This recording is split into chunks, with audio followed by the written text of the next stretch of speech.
आज के इस वीडियो में हम लोग DNF block element day 2 assignment का सॉल्यूशन देखने वाले हैं। इसमें फर्स्ट क्वेश्चन क्या है आपको, इसमें फर्स्ट क्वेश्चन है magnetic moment 2.93 bm is a given by which of the following ends. आप लोगों को सबसे पहले तो मैग्नेटिक मोमेंट हम लोग निकालते कैसे हैं।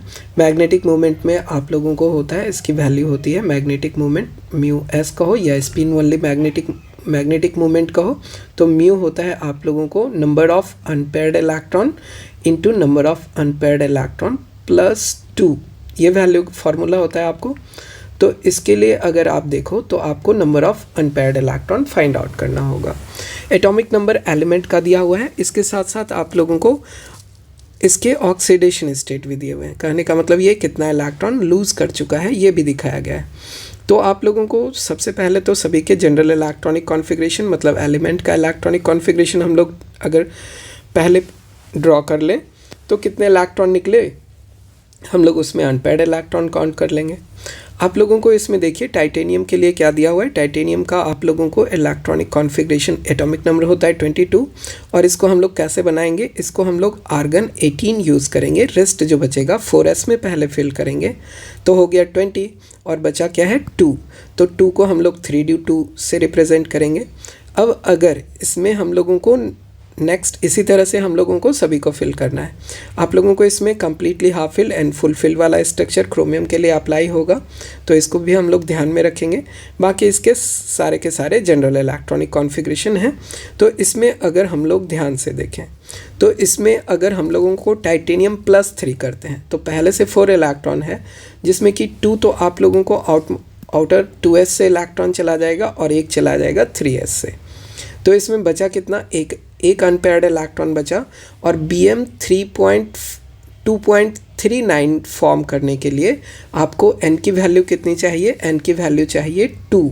जब आप 2 इंटू 4 अंडर रूट करेंगे, कहने का मतलब 8 का अंडर रूट करेंगे, तब इसकी वैल्यू कितनी आएगी 2.93 Bm आएगा। तो 2 अनपेयर्ड इलेक्ट्रॉन चाहिए हम लोगों को। कितना इलेक्ट्रॉन चाहिए, 2 अनपेयर्ड इलेक्ट्रॉन। तो हमारे पास इसमें तो एक अनपेयर्ड इलेक्ट्रॉन है, इससे होगा नहीं।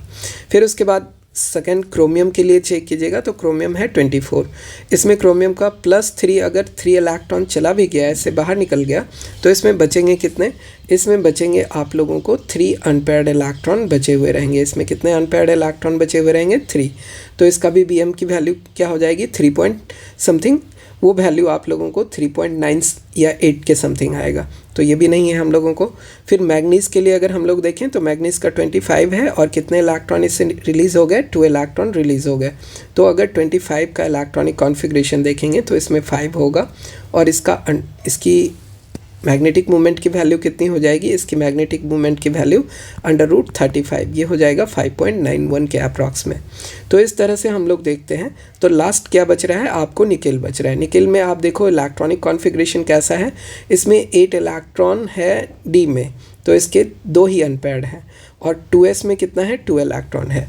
और ये क्या फॉर्म कर रहा है, ये निकेल +2 फॉर्म कर रहा है। तो 2s से इलेक्ट्रॉन आपको रिलीज़ अगर हो गया, ये 4s से इलेक्ट्रॉन अगर रिलीज़ हो गया आपका ऑटोमोस सेल 4s से इलेक्ट्रॉन अगर रिलीज़ हो गया और ये 3d है, तो बचा कितना, 2 अनपेयर्ड इलेक्ट्रॉन बचा। और 2 अनपेयर्ड इलेक्ट्रॉन होने के कारण इसकी मैग्नेटिक मोमेंट की वैल्यू कितनी हो जाएगी, ये जो आप लोगों को मैग्नेटिक मोमेंट है इसकी वैल्यू आपको 2.39 Bm हो जाएगा। तो हमारा करेक्ट आंसर क्या होगा, निकेल। निकेल है कहाँ पे, निकेल है आप लोगों को इसमें सेकंड ऑप्शन है, तो हम लोगों को सेकंड ऑप्शन करेक्ट होगा इसका। नेक्स्ट क्वेश्चन क्या कह रहा है, नेक्स्ट क्वेश्चन कह रहा है कि reason for lanthanide contraction is. ये बिल्कुल थ्योरेटिकल क्वेश्चन है। आपको पता है कि लेंथेनाइट कॉन्ट्रैक्शन क्यों होता है, क्योंकि जो लेंथेनाइट में f ऑर्बिटल इन्वॉल्व होना स्टार्ट हो जाता है और f ऑर्बिटल की सीलिंग कैपेसिटी या स्क्रीनिंग कैपेसिटी हम लोगों को क्या होती है, बहुत ही निग्लिजिबल होती है। इसी कारण हम लोगों को लेंथेनाइट कंट्रैक्शन होता है। और इसमें होता क्या है कि लेंथेनाइट के जितने भी हम लोगों को एलिमेंट होंगे उसका साइज़ आप लोगों को छोटा होते जाएगा। सेम पोजीशन पे मतलब कि थर्ड ग्रुप में ही हैं सारे के सारे लेंथेनाइट के एलिमेंट और सभी के एटॉमिक नंबर इंक्रीज़ होते हुए उसका क्या होगा, साइज छोटा होगा। और यही इसी को हम लोग लेंथेनाइट कंट्रैक्शन कहते हैं। तो ऑप्शन हमारा करेक्ट 1 ही है। नेक्स्ट इसमें क्वेश्चन नंबर 8 के लिए अगर हम लोग देखें, ये क्या कह रहा है कि reaction of aqueous potassium permanganate with hydrogen peroxide in acidic condition. तो एसिडिक कंडीशन में हम लोगों को एसिड क्या यूज़ किया जाता है, इसके लिए एसिड यूज़ किया जाता है सल्फ्यूरिक एसिड।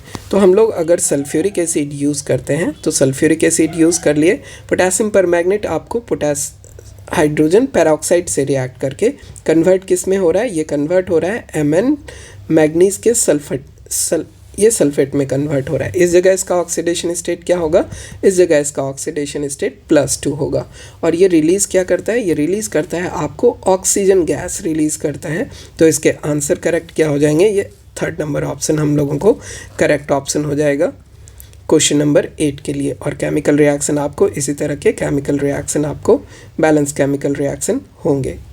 नेक्स्ट क्वेश्चन है आप लोगों को क्वेश्चन नंबर 9। ये क्या कहता है, ये कहता है कि assume complete ionisation same molecule of which of the following compound will require the least amount of acidic potassium permanganate. क्या मैंने 4 किस पोजीशन में है, एसिडिक, कहने का मतलब है +7 से ये +2 में जाएगा।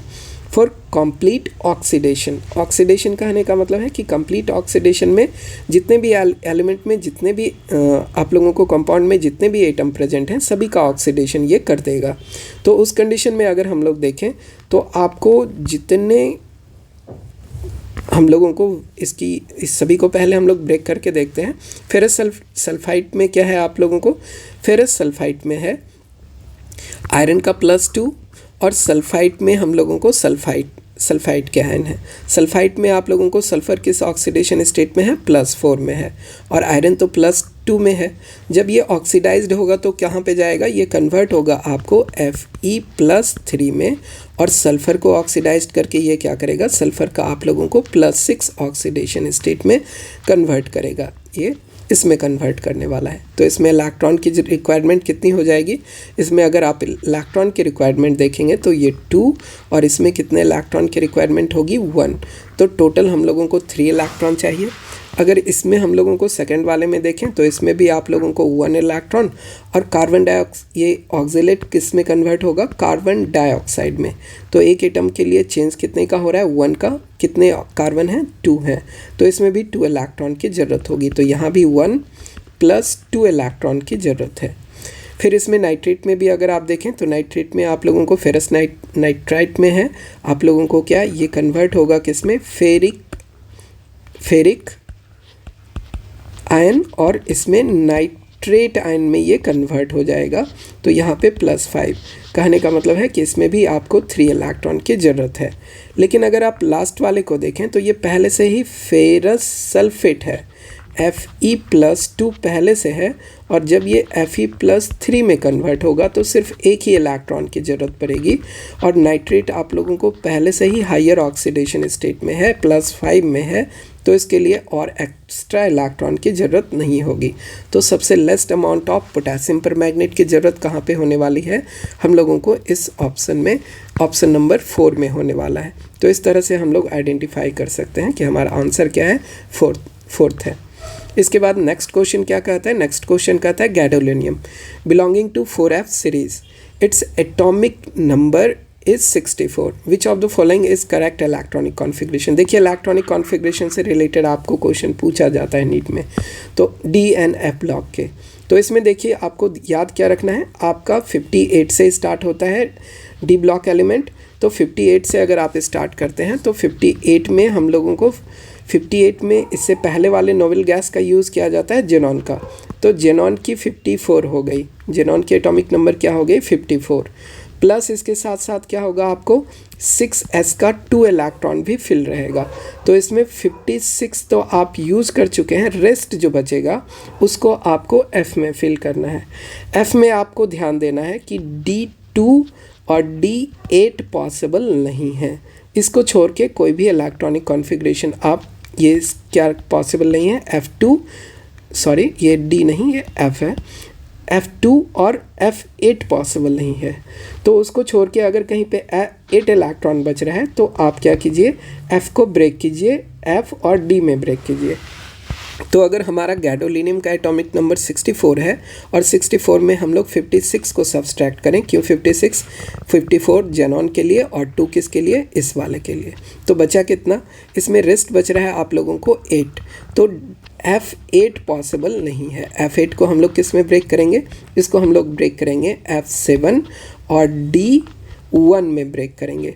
तो F किसका है? ये 4F है और ये किसका है? 5 का D है। तो इसका इलेक्ट्रॉनिक कॉन्फ़िगरेशन क्या हो जाएगा आप लोगों को? ज़ेनॉन, फिर उसके बाद आप लोगों को 4F7 5D1 और उसके बाद 6S2। तो गैडोलिनियम का ये इलेक्ट्रॉनिक कॉन्फ़िगरेशन आपको करेक्ट इलेक्ट्रॉनिक कॉन्फ़िगरेशन है, बाकी इलेक्ट्रॉनिक कॉन्फ़िगरेशन आपको गलत है। तो इस तरह से हम लोग इसके असाइनमेंट, डे 2 असाइनमेंट को कंप्लीट किए। तो आज की क्लास को हम लोग यहीं पे स्टॉप करेंगे। थैंक यू बच्चे।